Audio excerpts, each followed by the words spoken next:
Arrêtez de parler à vos parents qui sont morts. Arrêtez de parler à vos parents qui sont morts. Arrêtez d'aller au cimetière où vous parlez aux morts. C'est démoniaque, c'est démoniaque, c'est démoniaque, c'est démoniaque, c'est démoniaque, c'est démoniaque. On ne parle pas aux morts, on ne parle pas aux parents qui sont morts. Même quand vous enterrez un mort, ne dites rien. Dites seulement, Seigneur, tu as donné, Seigneur, tu as repris. Mais ne dites pas, papa, là où tu vas, souviens-toi de nous, hein. Papa, vraiment protège-nous. Ce n'est pas la parole, il ne va pas te protéger. On ne prie pas les morts. On ne prie pas même un mort qui était saint, qui craignait Dieu. On ne prie pas Paul. On ne prie pas Marie. On ne prie pas Jean. On ne prie pas les morts. Tout le monde. Je viens ici en ce jour parce que nous, moi et d'autres personnes, nous faisons partie, nous avons fait partie, certaines de ces églises dites du réveil. Généralement, qu'est-ce qu'on nous vend dans ces églises? On nous vend des miracles, on nous vend des solutions, on nous vend ceci, on nous vend cela. Nous savons que l'église du réveil, ou bien nous croyons que l'église du réveil, c'est là où on va trouver toutes les solutions. On dirait que les solutions n'existent nulle part ailleurs, à part dans l'église de réveil. Parce que ce sont des églises de spectacle. Il y a des grands spectacles là.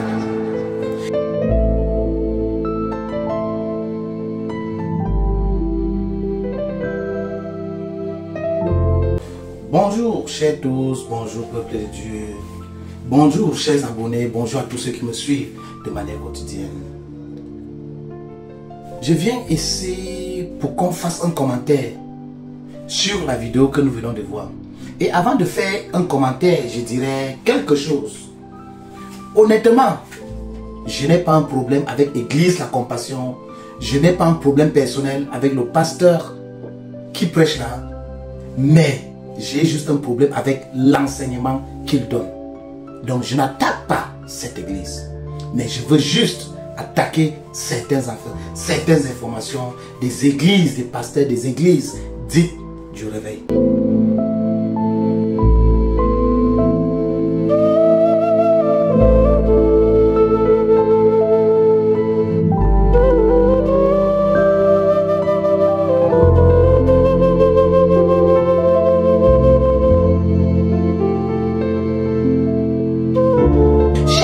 Peuple de Dieu, où est le piège?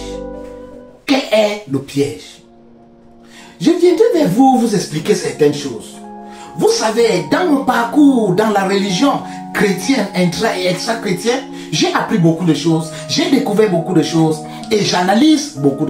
J'ai découvert beaucoup de choses, j'ai découvert des miracles et consorts. J'ai découvert aussi beaucoup de mensonges. Les miracles, oui, ça existe partout. Les miracles viennent de Dieu, puisque les pouvoirs viennent de Dieu. Généralement, les miracles viennent de Dieu, les dons viennent de Dieu, nous le savons tous.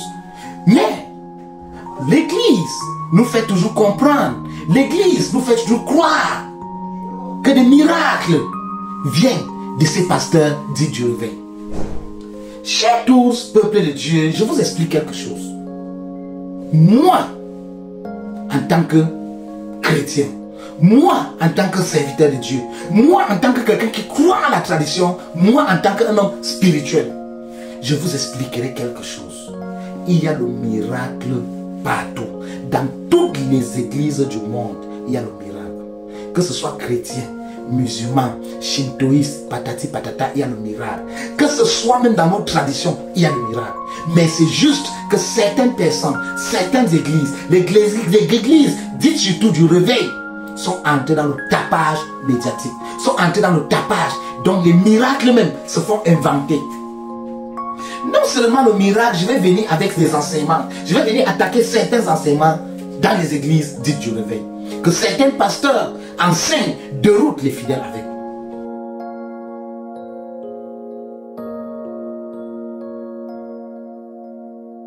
Lorsque quelqu'un se lève, la personne dit que les morts sont morts. Je suis écœuré. Parce que moi je sais que les morts ne sont pas morts.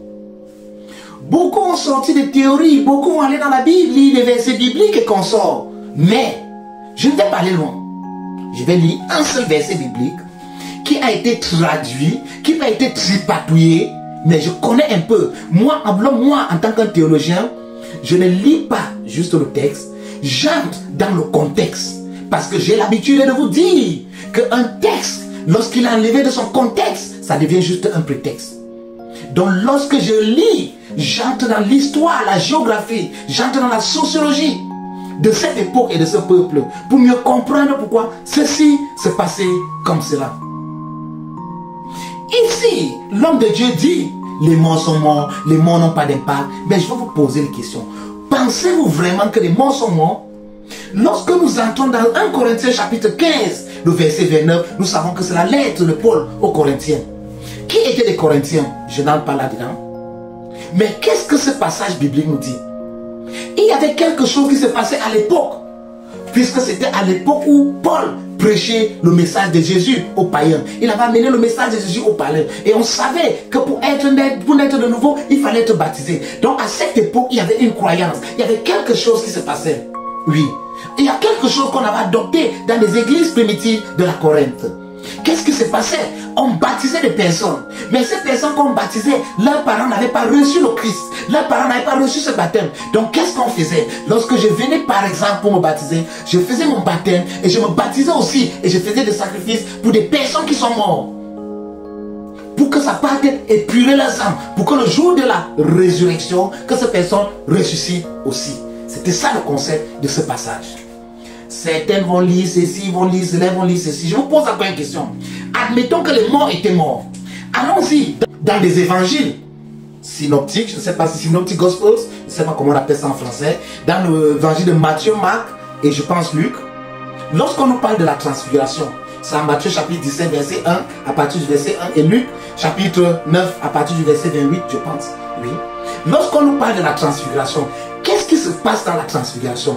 Vous dites que les morts sont morts, mais pendant la transfiguration, qu'est-ce qu'on voit là? Jésus fait des incantations, sont vraiment des invocations, et Moïse et le prophète Élie, ils apparaissent. Jusqu'à ce que Simon-Pierre dit qu'il a envie de bâtir une tente pour Moïse, une tente pour Jésus au milieu, et une autre tente pour le prophète Élie. Oui, mais vous dites que les morts sont morts. Vous nous dites que quand nos parents meurent, on ne doit plus espérer quoi que ce soit. Mais je vous dis, ça c'est faux.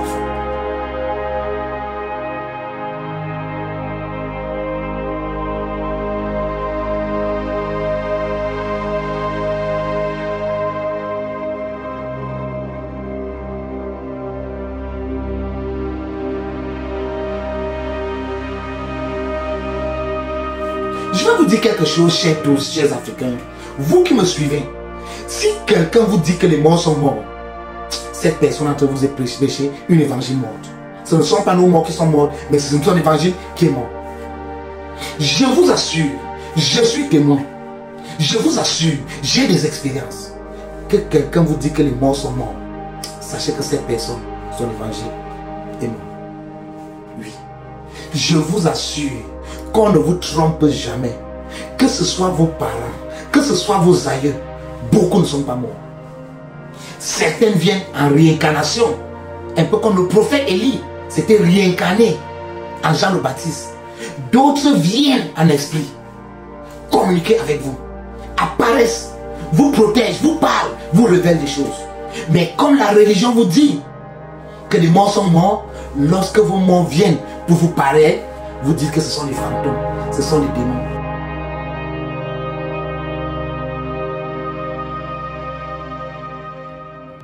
Chers frères et sœurs, chers internautes, vous qui me suivez, faites très attention.